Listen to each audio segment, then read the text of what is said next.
I'm going to reconvene the meeting, and it's my pleasure to introduce our speaker tonight. He's a candidate for governor, as you probably can see behind me, Leo Zacky. I'm going to just keep it quick. What I saw, he wants to bring back California. And what do we all want? We want the California that we all knew and grew up with. And we want that for our grandchildren. So please give a big hand for our speaker tonight, Mr. Leo Zacky.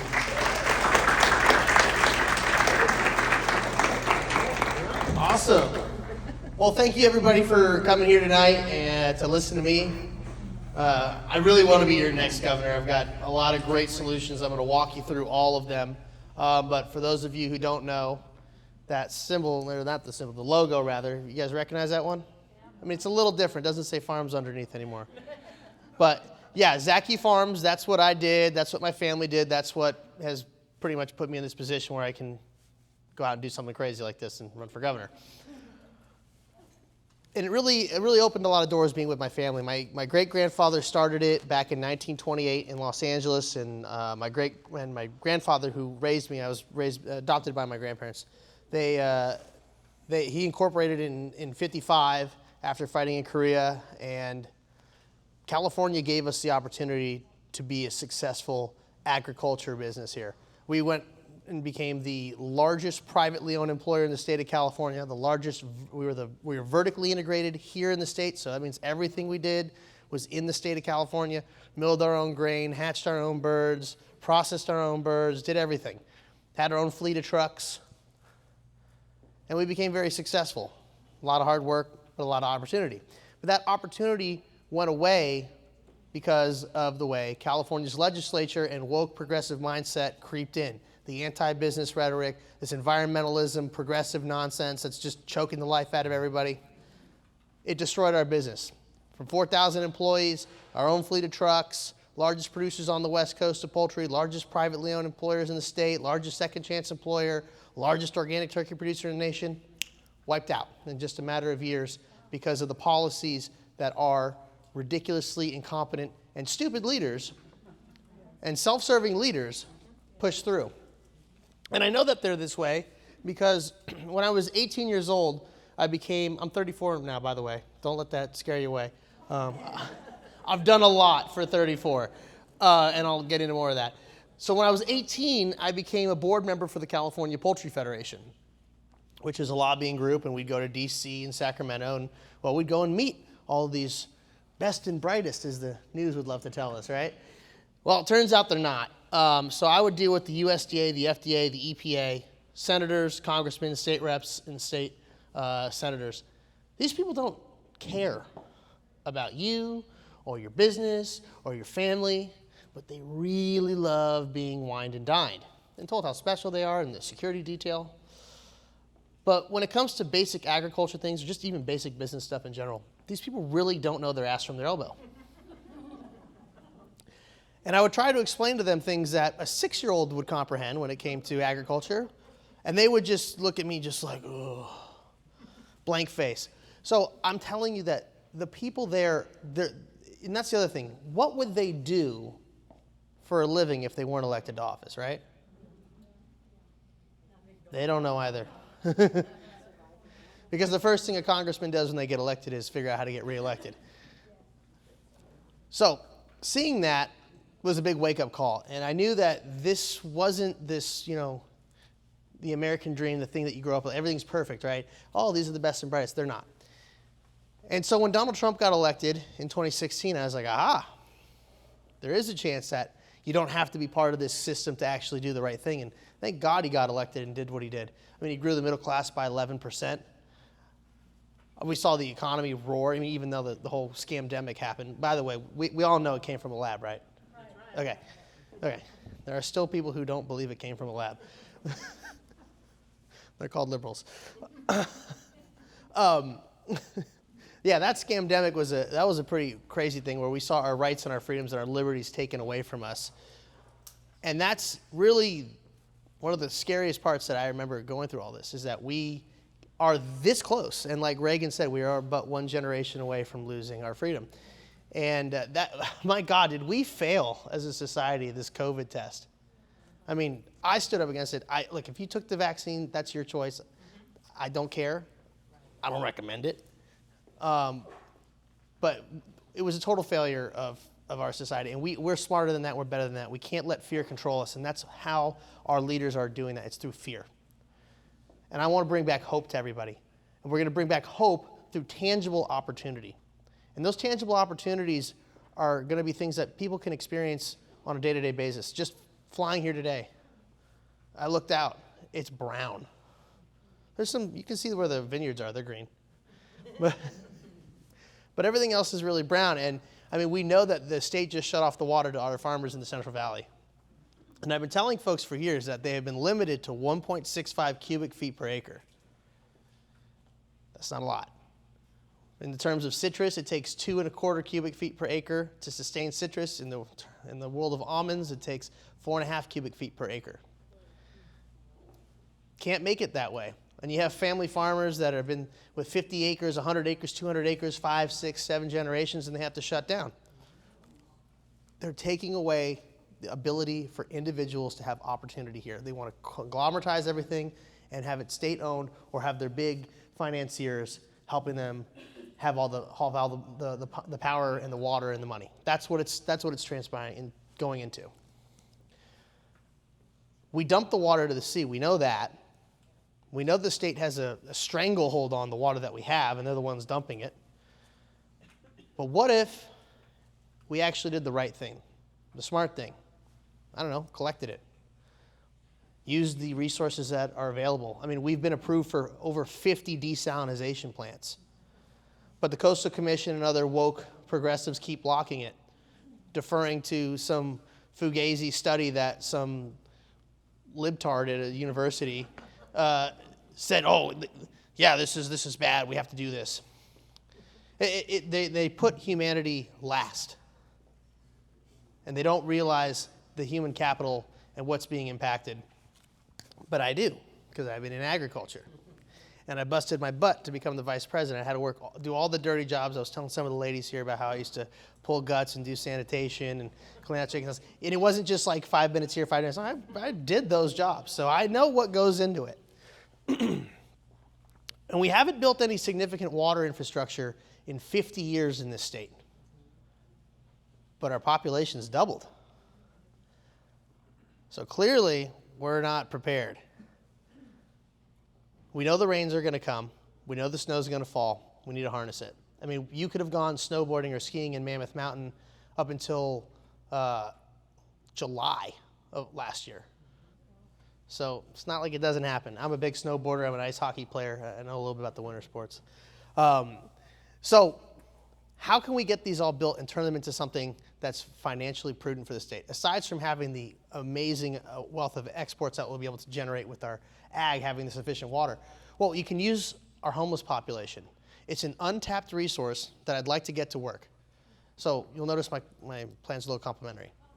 So we have about 250,000 homeless people here in the state of California. We're 1/8 the population. They're 1/3. We have 1/3 of the nation's homeless here. They have a mental health crisis. It's a drug epidemic, and it's exacerbated by the failed education system here in California. Get them off the street, enforcing our vagrancy laws. We give them 3 options. It's 2, but it's 3. Option 1 is they can continue to live that way, but we'll put them on state or federal land with a tent and say, have a nice life. You can't continue to camp in front of our businesses and inhabit and live in the parks, making it not such a great place for the rest of us. Option 2 is you can willingly go into the homeless to home program, which I'll tell you about in a second. Or option 3 is you're violating vagrancy laws, you're being non-compliant, so you go to jail, but we're going to have prison reform, so the jail just kicks them into the program anyways. So I said it was 2. But you have to have legal standing to do that. So we figure out, all right, who are you? What's wrong with you? And we bring them in and we say, all right, are you a U.S. citizen or not? If you're not, adios, amigo. If you are, great. We're going to get you help. Do you have anybody looking for you? Are you a runaway? There's a lot of different types of people that are on the streets. We have to find a way to help them. Then we figure out, all right, what's wrong with you? Mental health? Drug habit? You're getting treatment. They'll work with They'll get medication. They will have someone that they can talk to help work all their issues out. But they're also going to get a job skill. And I found a company that produces these small modular tiny homes, not sheds that they're selling in the state for 20 grand that look like you could have picked it up at Home Depot. That's what they're doing with the homeless at the Veterans Administration in Brentwood down the road from me. And they put 2 of them in there. I can get these units for $2,000, and the company is willing to let the state have them at $75 a month until we pay them off. It'll take us 27 months to do so. How are we going to recoup these funds and taking care of all these people? Well, the work that they're going to put in.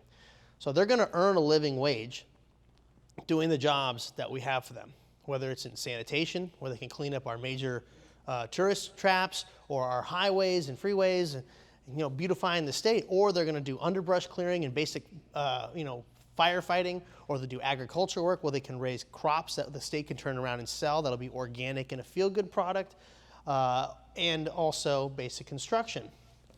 If you gave 10,000 people a shovel, they could dig a pretty big hole pretty quickly. They can also pour concrete. It's a reservoir. I'm sure we can bring the experts in for the plumbing, but that's a reservoir. And we can do that rinse and repeat all throughout the state. So you give them the minimum wage, you deduct the cost of their living, you deduct the medical costs. They're not going to go into a situation where they're in debt. They get money in the bank, and when they complete the program, they're off drugs, they got their mental health under control, they know how to manage it, they got a job skill, they're eligible for government-assisted housing, money in the bank, and anybody who hires them coming out of the program gets a tax incentive for doing so. So I believe that's how we're going to be able to end the homeless crisis. Is it going to be perfect? No. But is it a hell of a lot better than what we're doing with $400 a night, or building these $10 million brick and mortar facilities that cost $80,000 a year for a bed? Yeah, I think this is going to be a lot better, because you're helping not only give them a skill, but you're helping bring them back into society with confidence, because living on the street is going to break you. So that's part of the way that we're going to help build out the water infrastructure as well. And getting back to the water, having the abundance of water is the goal, because we can create it. Right now, everything is scarcity. We're running out of this, we're running out of oil, we're running out of that, right? Which is not true. We're not. We got tons of oil, and that's another thing. Drill, baby, drill. We are going to do that. We have so much oil here in California, it's ridiculous. But with the water, though, creating an abundance is going to have us be very competitive in the global market. I used to sell a lot of things overseas, poultry that is, but we can do that with the crops that we raise here. I mean, we are the world's leading producer in avocados, almonds, artichokes, and strawberries in the entire world. We lead the nation right now in beef cattle, dairy cattle, obviously wine and table grapes and raisins, peaches. We have more peaches than Georgia, more oranges than Florida, walnuts. I mean, there's over 25 different items I can go on and on about. But we can't do that without the water. So with an abundance of water that's affordable, all of a sudden we can grow in excess, which brings the price down, cost per unit, which allows us to be far more viable on the world market. So the more we sell, the more revenue we bring in, the better off the people are going to be. So it's all complementary. We have to do that, but we have to be in a position to be competitive in a global market. And if we're going to be the world's 5th largest economy, and according to some libtards, we're the 4th, which is I highly doubt. We've probably fallen to 7th or 8th. We have to be able to be competitive. So we also won't need to require things like glyphosate or atrazine or any of these herbicides or pesticides that they continue to poison us with, because the farmers, you've only got this much water, you can grow this much crops, you got to do everything you can to keep them alive, right? That's when they invest in the poisons that are harming us. I'd like California to be the leader in organic produce. We can do that, but we just need the water. We'll have dams all along the Sierra Nevadas. Those will create hydroelectric power. We'll have small modular nuclear reactors to power our desalinization.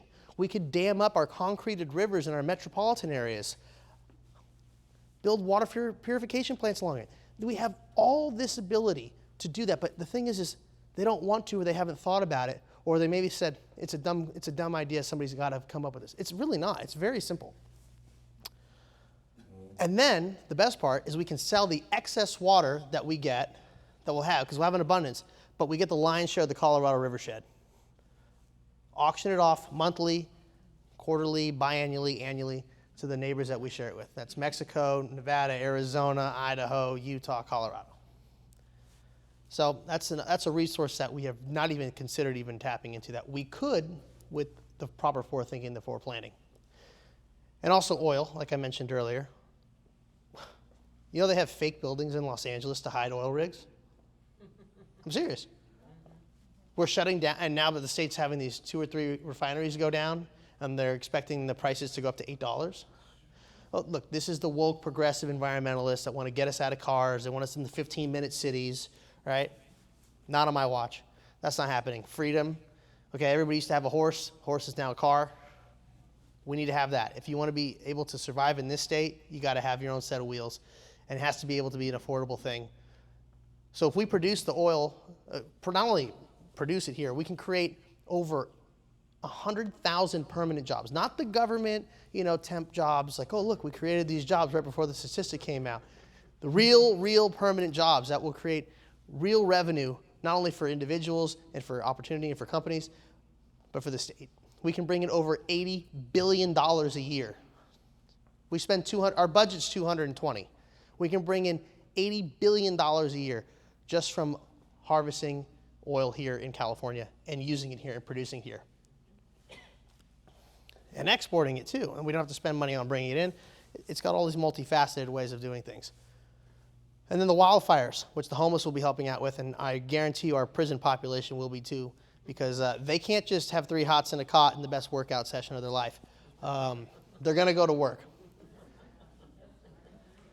It's got to be done. Thank you. Look, you're going to pay your debt to society somehow, right?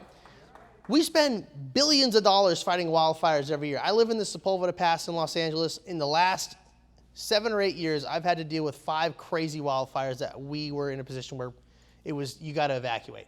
Now, the most recent one, obviously, the Palisades fire came about a half a mile as the crow flies from where I live. It's not fun. And people lose their homes and people lose their lives. And I know a lot of friends that have lost their homes. They can't even get insured. They got dropped from insurance because, don't worry, Gavin Newsom and big government are here to protect you. Those greedy megacorps, they're private enterprise, right? They have to be able to be profitable. They can't go into debt cleaning up our mess. And that's the problem, is that we're so mismanaged that they think that, we should just cap them. Well, they're smarter than that. They say, nope, you can't cap us. We'll just pull out. And that's what happens. And people just don't get the protection. So we have to do away with this.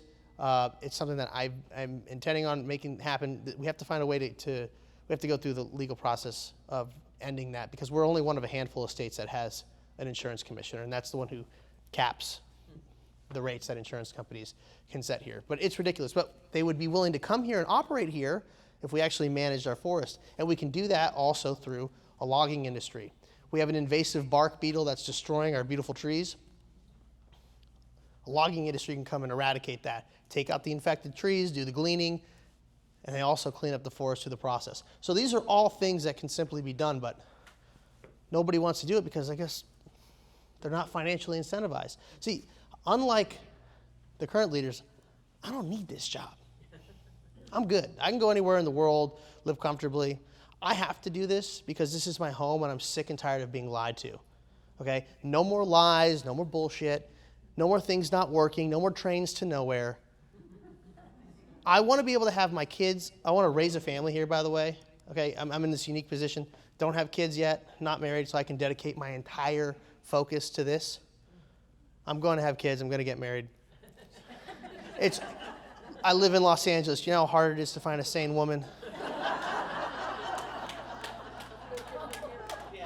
I'm working on it. Single, not lonely.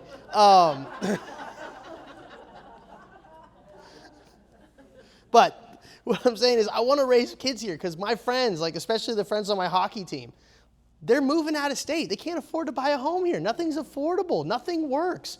They're going to send their kids to get indoctrinated by some teacher who's got, made up words as pronouns and, with a flag that's not that one hanging on the wall. Having them pledge allegiance to that? No, unacceptable. So they leave, and it makes my quality of life here suck. I lose my defense partners, I lose my wing partners, I lose my centerman, I lose my goalie. You know, it's for me, it's a little selfish, but in the grand scheme of things, how many of you in here have thought about maybe packing up and moving, or have a friend or family member who has? Okay. Okay. Yeah, that's like 80% of the room. Like, that's a freaking problem. We've lost 1 million people in population in the last 4 years. Can't imagine why. It's not like they died of COVID. No, they just got tired of being strangled by the way the government is here. They actually all want to move here. Oh, is that it? Is that the most recent statement from him? Cramming to get in. Better put an ADU in your backyard. You can do that real easy, but oh my God, anybody here have like a commercial property, or like been trying to build something, right? Or like on your property, right? It's difficult, right? It's impossible. I have a commercial property in Santa Monica. Just to get the permits to tear the thing down is like pulling teeth. But I'm not going to tear it down if I can't get the permits to build something in its stead, right? So I'm kind of handcuffed, and that's because we're not using technology and we have incompetence everywhere. I want to use AI, not woke, crazy Skynet AI, just simple like AI. What if we had like a government website where we had like a grok, right? You could just be like, hey, like I want to start a business. And it's like, here you go. These are the forms and all the things that you need to fill out. And then you can submit them electronically. And then that same AI analyzes them and spits you out a yay or nay. And here's the date for the inspector to come out. Wouldn't that be great and simple? And it didn't cost you like $50,000 like they're trying to charge some people to get their permits to rebuild their own damn homes in the Palisades.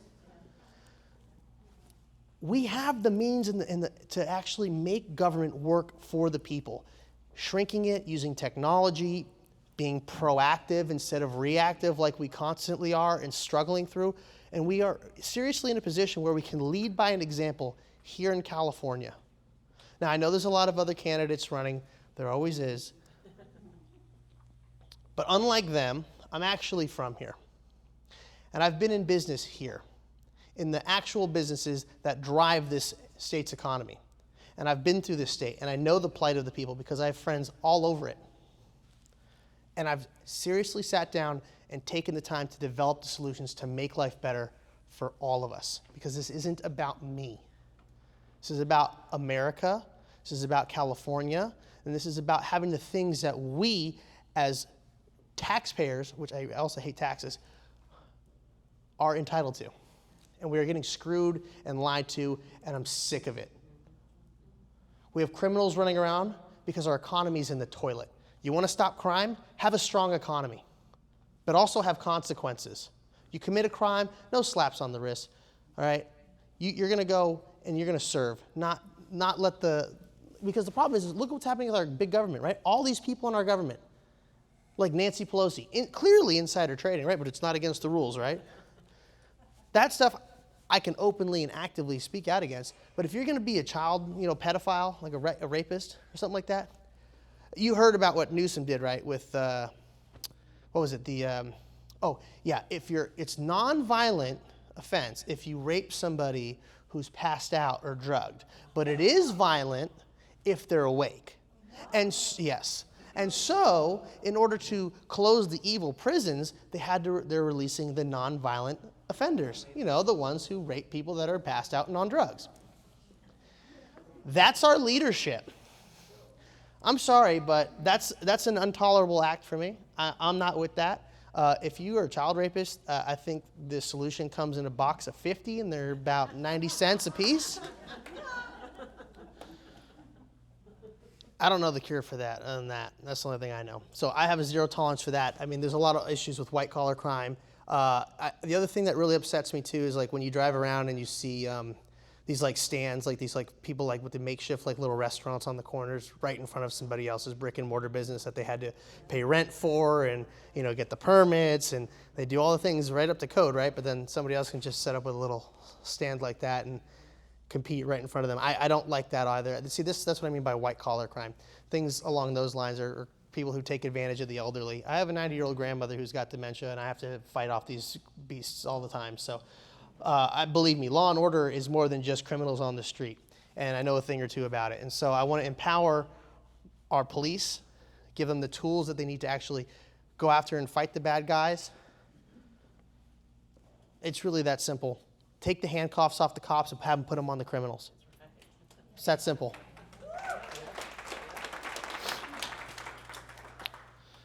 So let's see, covered that. Homelessness, drought, wildfires.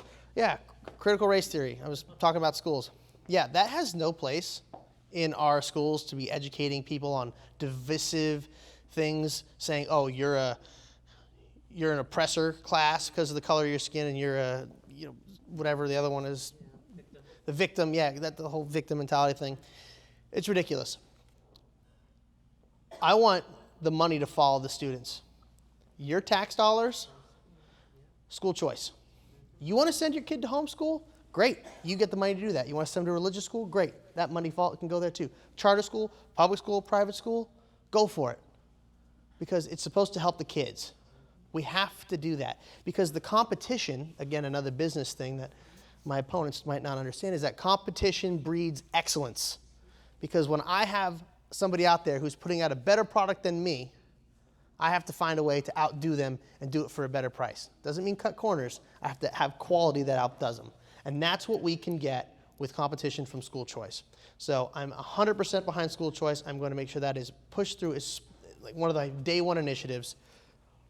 Our kids are actually going to be able to function because companies can't come here and start and do like advanced technology stuff if everybody's retarded.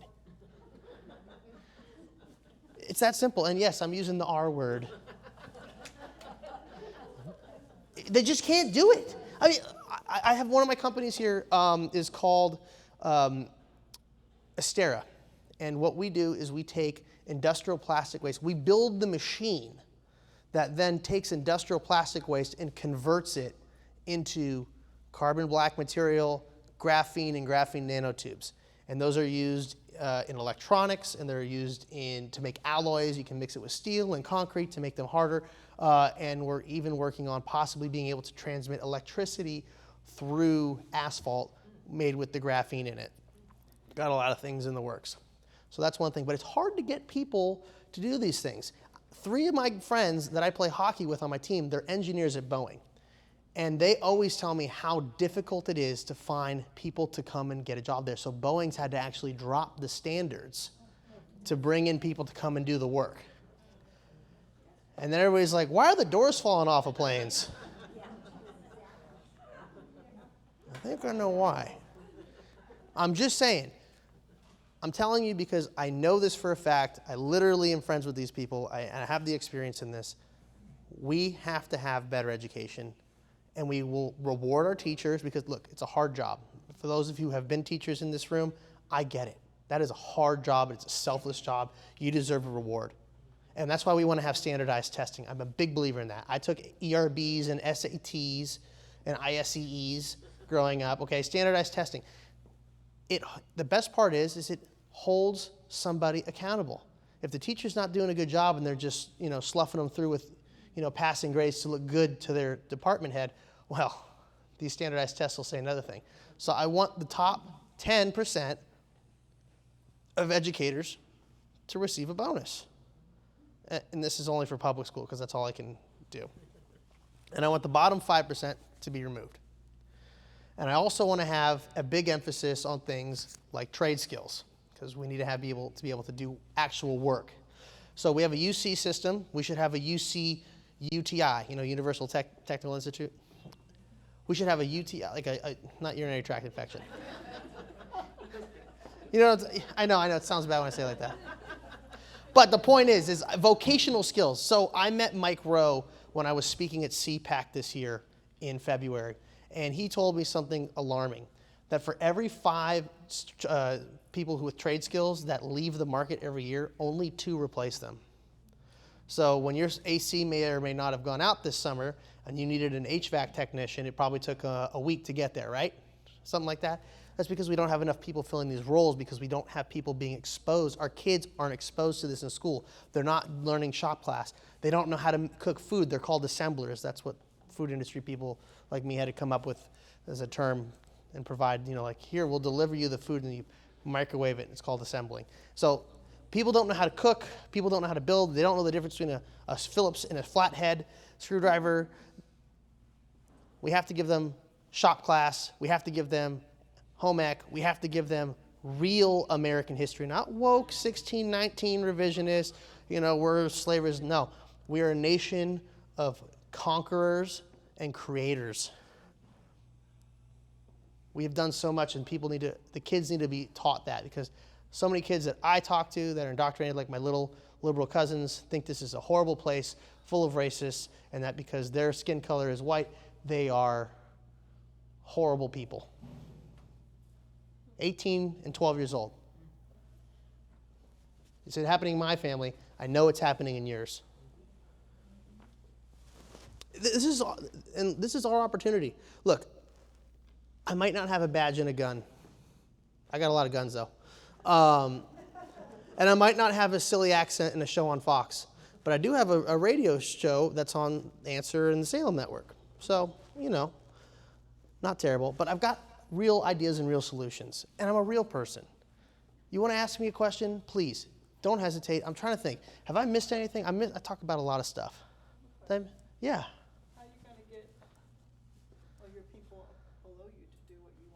The supermajority, right? What's the question? She's asking, how are the people, I'm going to get the people below me to do what I want to do.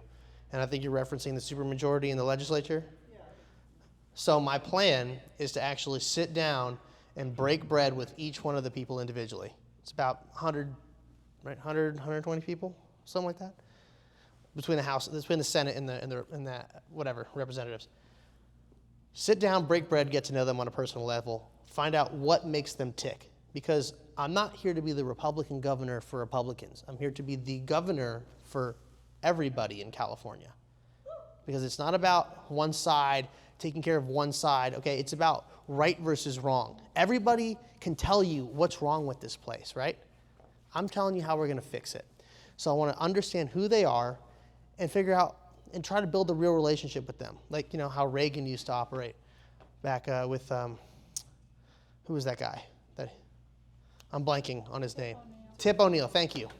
It's the same concept. It can be done, but you have to build that human element. And I'll figure out if they're beyond, working with them. And they're just some crazy, like, you're this, you're that, I hate you, I'll never do anything. Okay, well, I tried.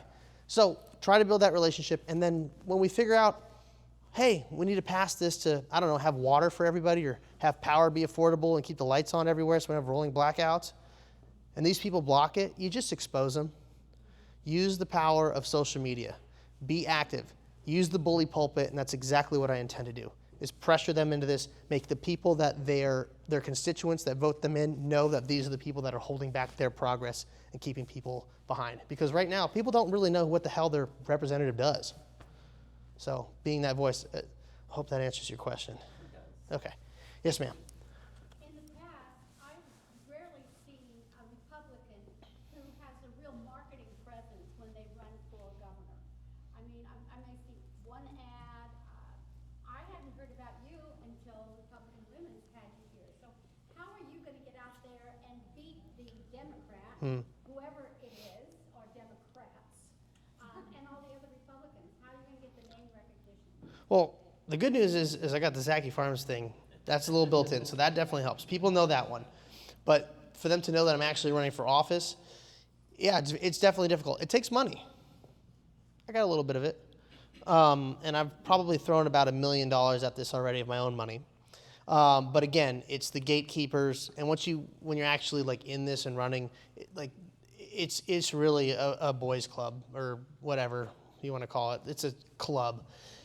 And they hit us over the head with it.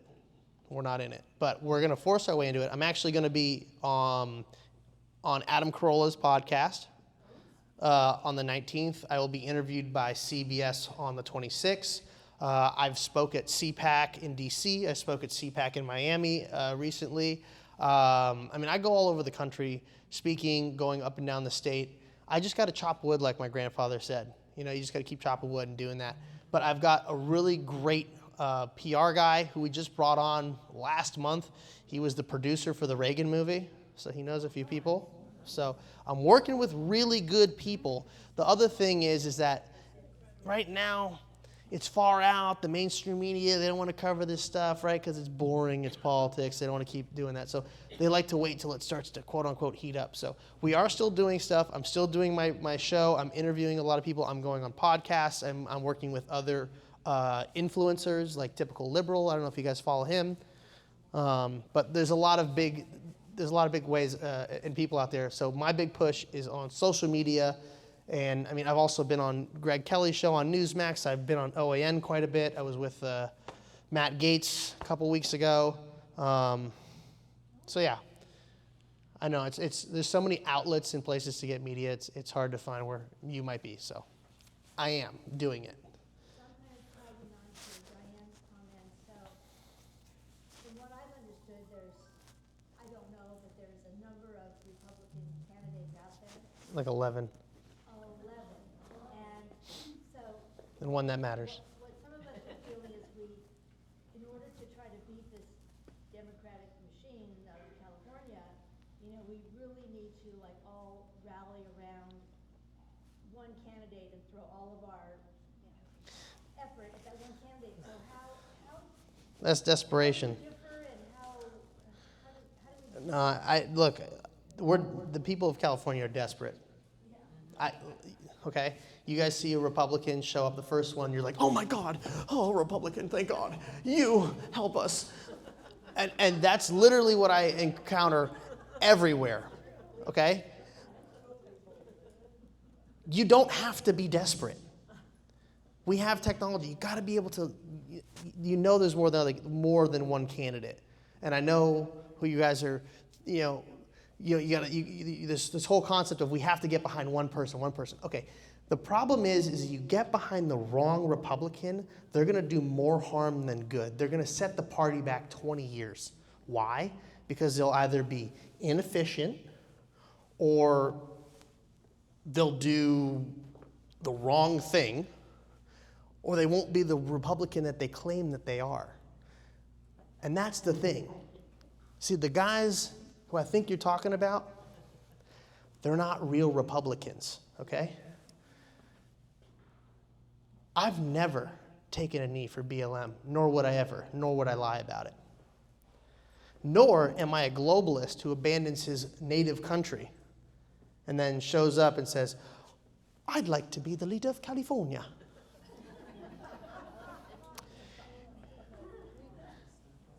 How's your country doing over there, bud?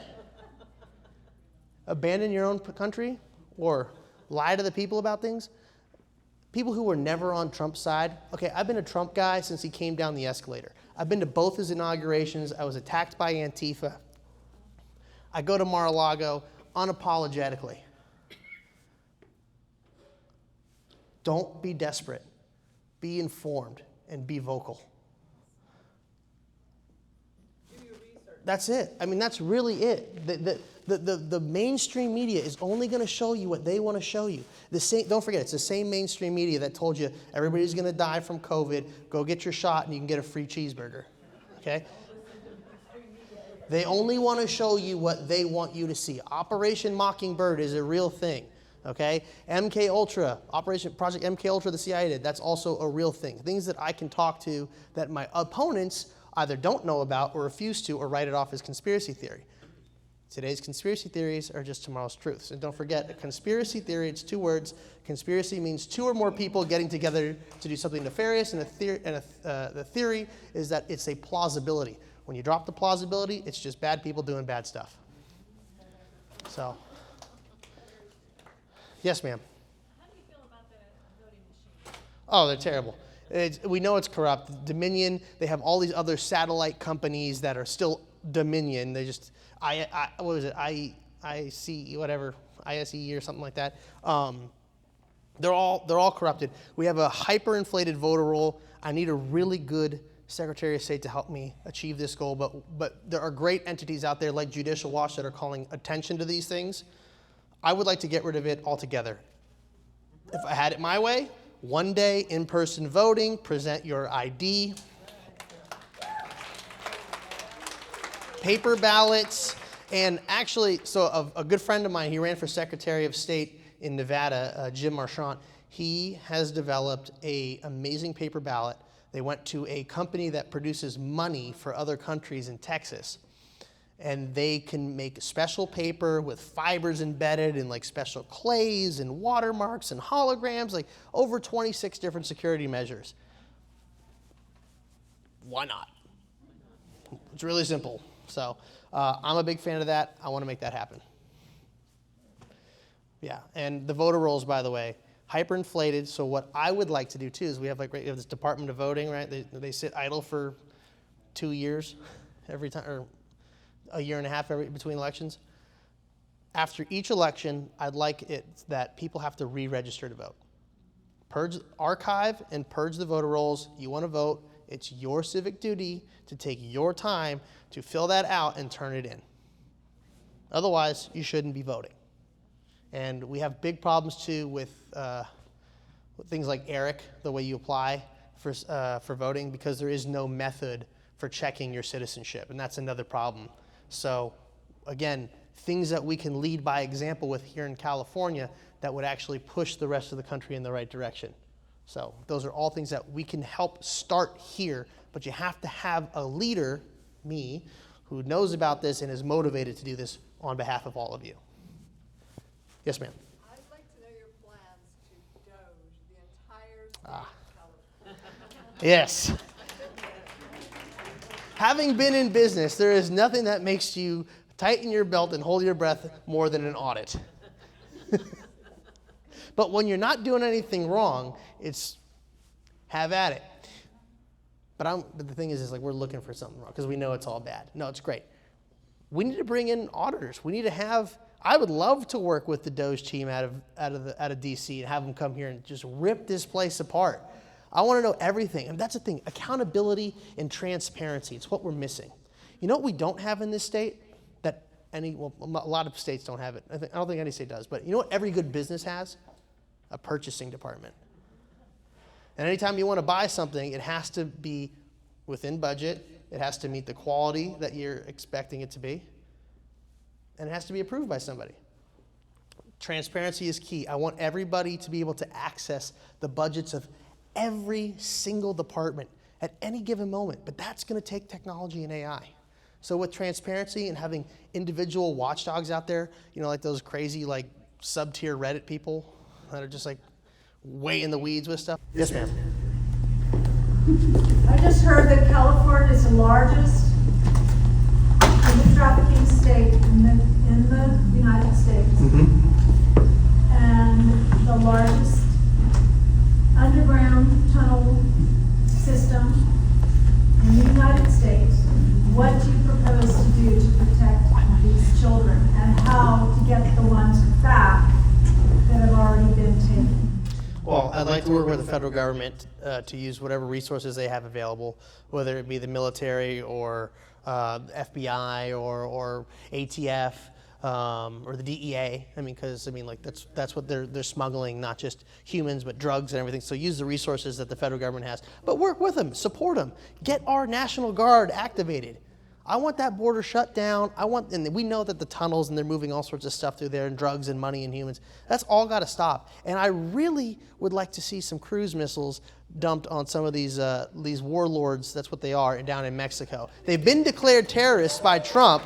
We go and blow the crap out of the Middle East. How about we handle what's going on south of the border? That's what I'd like to see from them. But I want to work with all our police agencies, our National Guard, whatever tools that I have at our disposal here in California to secure our border and go after and find these kids. I know Kash Patel was patting himself on the back like they found like 200 kids in the first 3 months. It's like, dude, we still are missing another 384,000. Like congratulate yourself when you hit the 100K mark. So. May I ask a question? Sure. I don't What did I think, forget, Christian? we haven't spoken about this yet, but there has been a new bill that's been passed called, or it's about to be passed, and it's AB 495 or something, and they're calling it the trafficking bill. Why is this industry allowed to seemingly flourish here? Oh, he's asking about AB 495, the trafficking bill that they're trying to push through. Well, they're doing it because there's money and there's sick people out there that want to actually take advantage of the sex trade and children and all that all the horrific stuff. We know this. We have to just absolutely put really serious and significant consequences on anybody involved in this. No mercy. I mean, your children, when they're taken like this and they're abused like this, they never really recover. It's absolutely barbaric. And the fact that we have a guy who's trying to say, oh, well, 16 and 17-year-olds, that's really the big limit for sex trafficking and prostitution, right? He's the same guy, Gavin Newsom, by the way, that passed that there could be a 10-year differential between for people having sex. So a 12-year-old and a 22-year-old. These are the things that Gavin Newsom. This is one of the first things he did, by the way, when he got in office. So, yeah, right. It's pretty much what it sounds like. But these people, it's not ignorance. I really don't believe it's ignorance. I think that we've skedaddled past that. It's intentional. So. That was Anthony Weiner who did that. He's a sick puppy. I got other words. So what do you do if something like that passes? Well, I would declare it a state of emergency that our children are being threatened. See, that's the thing that our state really loves to do is abuse the Emergency Powers Act. Now, I don't like it, but if we can use it to our benefit to actually achieve goals and get them done, and then end the emergency, and then find ways to clamp down on this Emergency Powers Act, I think we'll set ourselves up for a far better situation and a far better future for California. So, I'm trying to think what else I haven't talked to, but I think my solutions are based in common sense. I think you can tell. They all have ways of showing net positive returns as long as they're business-wise, right? Oh, CAL FIRE. I didn't mention CAL FIRE. Okay, CAL FIRE. Give them the resources. When they bring those DC-10s and all that stuff in to fight the fires, those aren't ours. They come from other places, and those other places don't send them here out of the kindness of their hearts. It all comes with a bill attached to it, and so we have to find a way to mitigate that bill. So with managing our underbrush and having a logging industry that we don't have these devastating fires, we use the tools to build out CAL FIRE. I'd like to use remote drone firefighting stations, have them scattered out throughout our wildlands, so when they detect smoke, they can take off and extinguish it before it gets crazy bad. And then having the tools, like these big planes and helicopters, will also have a lot more reservoirs that they can then draw on to recharge and then fight those fires. But we can then send them out to other places and be a way to bring money back into the state. See, right now, the only way the state makes money is off yours and mine hard-working backs. Okay, 35% out the gate plus for the federal government, plus the 14.9 they're taking from us before we get taxed 10% when we go spend the money, or the excise tax that's out of control, which, by the way, if we're not going to use the excise tax to take care of our roads, which is what it's for, then we should get rid of it. But what they do is they rob Peter to pay Paul, and they borrow against next year's projections to pay for some woke thing or funding illegal immigrants. And this is really how it takes place. So I know a thing or two what I'm talking about. So yeah, revenue coming in from CAL FIRE, from oil, from energy with small modular nuclear reactors, revenue coming in from a water abundance, and what did I miss? Oh yeah, the inmates, yeah. We spend $10 billion a year, $10 billion on the 200,000 worst offenders in this state. That's about 0.5% of our budget. Something's got to give. Get them to work, get them doing stuff. I have solutions. I can answer any of your questions. I really want to be your guys' governor because I care. And this isn't about a political career for me. I intend to do this to the best of my ability for everybody. And when I'm done, I'd like to go back to my life and start a family. And but right now you got me in this really cool spot. So I'd like to do that for y'all. I'd like to earn your vote. I'd like to earn your support. Obviously, I can't do it on my own. Donations always help. I hate asking for money, but unfortunately, it's what I got to do. But yeah, thank you very much for having me. Any questions? Oh yeah, I've got T-shirts here, and please, like I said, just look. I know we all don't get mesmerized by the big shiny object that the news is showing you. I'm that guy. Let me be this guy. Give me the opportunity, because what we're currently doing ain't working. We can't fall back into this cycle of like, oh, I trust the news and they're going to tell me what to do. No, you all are free, independent, free thinkers. I believe in you. That's why you're here. That's why I'm in this. That's why you drove in the car today to come here, and I'm putting my stupid butt in this position. I've got nothing left to lose but my life and my freedom, so please allow me to earn your vote. Thank you very much. Good job. I Thank appreciate you. it. Carla? I got a little thank you for you. Oh, thank you. Strip all the way up here. Hey! Oh, nice. Does it come with a straw?